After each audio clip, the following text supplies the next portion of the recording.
அண்மை செய்தி. ஆடிப்பெருக்கு அன்றைக்கு நீர்நிலைகளுக்கு செல்ல பொதுமக்களுக்கு தடை விதிக்கப்பட்டிருக்கிறது. காவிரி கரையோரம் இருக்கக்கூடிய வசிக்கக்கூடிய மக்களுக்கு தடை விதிக்கப்பட்டிருக்கிறது. கோவை மாவட்டத்தில் ஆடிப்பெருக்கு அன்று நீர்நிலைகளுக்கு பொதுமக்கள் செல்ல வேண்டாம் என்று அறிவுறுத்தப்பட்டிருக்கிறார்கள். பவானி, நொய்யல், ஆழியாறு ஆகிய ஆறுகளில் தென்மேற்கு பருவமழையால் வெள்ளப்பெருக்கு ஏற்பட்டிருக்கிறது. அதனால் தர்ப்பணம் கொடுக்கவோ அல்லது மற்ற காரியங்களுக்காக நீர்நிலைகளுக்கு செல்ல வேண்டாம் என்றும் அறிவுறுத்தப்பட்டிருக்கிறது. ஆடிப்பெருக்கு பண்டிகை கொண்டாடவும் பகுதிகளுக்கு செல்ல வேண்டாம் என்றும் அறிவுறுத்தப்பட்டிருக்கிறது. நீர்நிலைகளுக்கு செல்ல வேண்டாம் என்றும் சொல்லப்பட்டிருக்கிறது. காவிரி கரையோர பகுதிகளில் மற்றும் பவானி, நொய்யல் உள்ளிட்ட பகுதிகளுக்கும் செல்ல வேண்டாம் என்றும் அறிவுறுத்தப்பட்டிருக்கிறது. விவரங்களுக்காக செய்தியாளர் மார்ட்டின் ராஜா இணைப்பில். விவரம் சொல்லுங்க மார்ட்டின். ஆடிப்பெருக்கு அன்று நீர்நிலைகளுக்கு செல்ல தடை விதிக்கப்பட்டிருக்கிறது. மார்ட்டின் ராஜா, தற்போது இருக்கக்கூடிய விவரம் என்ன? தென்மேற்கு பருவமழை கோவை போன்ற மேற்கு தொடர்ச்சி மலை பகுதிகளிலே தொடர்ச்சியாக தீவிரம் காட்டி வருகிறது. இதனிடையே கோவை மற்றும் நீலகிரி ஆகிய மாவட்டங்களில் ஆரஞ்சு அலர்ட் கொடுக்கப்பட்டுள்ளது. ஏற்கனவே கோவை மற்றும் நீலகிரி மாவட்டத்தில் இருக்கக்கூடிய மேற்கு தொடர்ச்சி மலை பகுதிகளில் அமைந்திருக்கக்கூடிய அனைத்து அணைகளும் அதன் முழு கொள்ளளவை எட்டியுள்ளன. உபரி நீர் அனைத்தும் ஆற்றில் திறந்துவிடப்பட்டுள்ளது. இதனால் கோவை மாவட்ட ஆட்சித்தலைவர் கிராந்திகுமார் பாடி இன்று மாலை ஒரு செய்திக்குறிப்பை வெளியிட்டிருக்கிறார். அதில் ஏற்கனவே அனைத்து நீர்நிலைகளும் அதன் முழு கொள்ளளவை எட்டி அது சார்ந்திருக்கக்கூடிய உபரி நீர் செல்லக்கூடிய ஆறுகளில் வெள்ளப்பெருக்கு ஏற்பட்டுள்ளது. ஏற்கனவே அதனை சார்ந்து இருக்கக்கூடிய கரையோரம் இருக்கக்கூடிய அனைத்து மக்களும் பாதுகாப்பான இடங்களுக்கு மாற்றப்பட்டிருக்கிறார்கள். எனவே நாளை ஆடிப்பெருக்கு விழா அனைத்து இடங்களிலுமே சிறப்பாக கொண்டாடப்படும். இந்த ஆடிப்பெருக்கு விழாவிற்காக ஆங்காங்கே இருக்கக்கூடிய நீர்நிலைகளில் மக்கள் சென்று குலதெய்வங்களை வேண்டி அங்கே தரிசித்து நீராடுவது வழக்கம். ஆனால் ஏற்கனவே இருக்கக்கூடிய ஆபத்தை உணர்ந்து யாருமே பொதுமக்கள் யாரும் நீர்நிலைக்கு செல்ல வேண்டாம் என்று அறிவிப்பு கொடுத்திருக்கிறார். குறிப்பாக கோவை மாவட்டத்தின் பவானி ஆற்றிலே பில்லூர் அணையிலிருந்து வெளியேற்றப்படும் தண்ணீரின் அளவு 8000 கனஅடியாக இருக்கிறது. எனவே பில்லூரிலிருந்து வெளியேற்றக்கூடிய தண்ணீரானது பவானி ஆற்றில் சீறி பாய்ந்து சென்று கொண்டிருக்கிறது.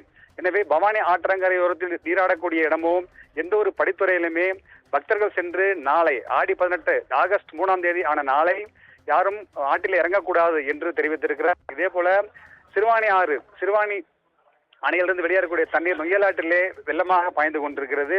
எனவே நொய்யல் ஆற்றிலும் பேரூர் படித்துறை போன்ற பகுதிகளிலே யாரும் இறங்கி தெய்வ வழிபாடு செய்வதற்கோ சிலைகளை கழுவுவதற்கோ தடை விதிக்கப்பட்டிருக்கிறது. பொள்ளாச்சி இருக்கக்கூடிய மேற்தொடர்ச்சி மலை அடிவாரத்தில் இருக்கக்கூடிய பொள்ளாச்சி, அம்பனாம்பாளையம் பகுதியில் இருக்கக்கூடிய ஏராளமான ஆறுகள் அங்கிருந்து வெளியேறுகின்றன. அதிலே மக்கள் எப்பொழுதும் ஆடி 18 பண்டிகையை மிகவும் சிறப்பாக கொண்டாடுவார்கள். அங்கே சென்று அவர்கள் பூஜைகள் செய்து ஆற்றில் இறங்கி நீராடி விட்டு செல்வது வழக்கம். இருந்தாலுமே நீரோட்டம் எப்பொழுது எப்படி மாறும் என தெரியாது. மேற்குதொடர்ச்சி மலை பகுதிகளிலே கனமழை பெய்து கொண்டிருப்பதால் எந்த சமயத்திலே தண்ணீர் அதிகமாக வெளியேறும் என்பதை கணிக்க முடியாது. எனவே பொதுமக்களின் நலன் கருதி யாருமே ஆழியாறு அணையோ அல்லது அங்கிருந்து வெளியேறக்கூடிய ஆழியார் ஆற்றிலோ அம்பராம்பாளையம் ஆறு போன்ற நீர்நிலைகளிலே பக்தர்கள் யாரும் செல்ல வேண்டாம். பொதுமக்கள் சென்று சாமி தரிசனம் செய்ய தடை விதிக்கப்பட்டிருப்பதாக தெரிவித்திருக்கிறார். இதே போல பவானி ஆற்றில் செல்லக்கூடிய நீரானது அடுத்திருக்கக்கூடிய ஈரோடு மாவட்டம் பவானிசாகர் அணையை அடையும். இது செல்லக்கூடிய கிட்டத்தட்ட 75 கிலோமீட்டர் ஆற்றின் நீளத்திற்கு இருக்கக்கூடிய கிராம மக்கள் யாரும் ஆற்றில் இறங்கவோ குளிக்கவோ நீராடக்கூடாது மற்றும் பூஜைகள் செய்யக்கூடாது என்றும் இது கடவுளுக்கு எதிரான தடை கிடையாது. மக்களின் பாதுகாப்பு கருதியும் நீரோட்டம் எப்பொழுது அதிகரிக்கும் என பொதுமக்களின் பாதுகாப்புக்காகவே இது போன்ற அறிவிப்பு வெளியிடப்படுவதாக மாவட்ட ஆட்சியர்கள் தெரிவித்திருக்கிறார்கள்.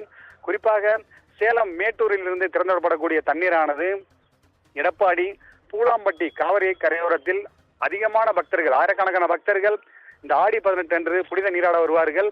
எனவே பக்தர்கள் பாதுகாப்பு கருதி இங்கே யாரும் நீராட வர வேண்டாம் என்றும் காவல்துறை அறிவிப்பு வெளியிட்டிருக்கிறது. இதற்கான அறிவிப்பு பலகையும் அங்கே வைக்கப்பட்டிருக்கிறது. அங்கே காவிரி கரையாற்றில் இருக்கக்கூடிய படித்துறை, படகுத்துறை, காவிரி தாய் சன்னதி, விநாயகர் சன்னதி இது போன்ற இடங்களிலே வழக்கமாக மக்கள் சென்று சாமி தரிசனம் செய்து நீராடுவது வழக்கம். எனவே பொதுமக்கள் பாதுகாப்பு கருதி யாருமே ஆற்றில் இறங்க வேண்டாம். குறிப்பாக இந்த பவானி ஆற்றங்கரை, காவிரி ஆற்றங்கரையோரம் இருக்கக்கூடிய மக்கள் பாதுகாப்பாக இருக்கவும் அவர்கள் யாரும் நாளை ஆடி 18 ஆகஸ்ட் 3ஆம் தேதி அன்று வீட்டில் இருந்தபடியே சாமி கும்பிடுவது நல்லது. ஏனென்றால் ஏற்கனவே வெள்ளப்பெருக்கு அதிகமாக இருக்கிறது.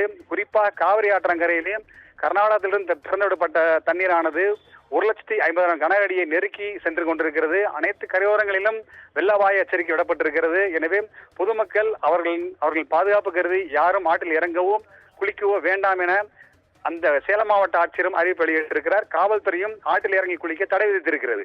கோபால்.